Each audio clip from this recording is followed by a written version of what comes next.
ছোট ওয়াশরুমে গোসল করা, যদি কেউ যদি ছোট ওয়াশরুম হয়, ছোট বাথরুম হয়, বাথরুমে যদি গোসল করতে যায়, গোসল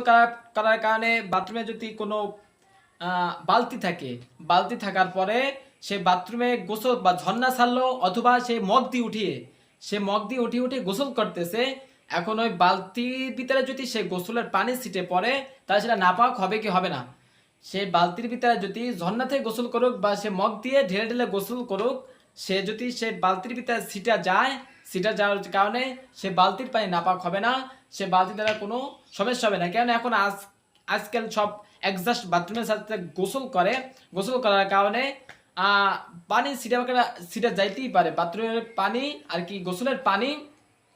বালতির ভিতরে পড়তেই পারে, পড়লে সেটা নাপাক হবে না। হ্যাঁ, যদি সে দেখতে পায় যে গাঢ় নাপাক ওইটির ভিতরে পড়ার কারণে ওইটা নাপাক দেখা যাচ্ছে যে বালতির ভিতরে পড়ছে, তাহলে বালতির পানি নাপাক হয়ে যাবে, সেটি গোসল করা যাবে না। আর যদি নাপাক নেই, দেখা যায় না নাপাক নেই, বা গোসল করতেছে এমনি গোসল করতেছে, শরীরের পানি পড়লো বা একটু ছিটেবেটা পড়লো, সেটা কোনো সমস্যা হবে না, সে বালতির পানি নাপাকও হবে না।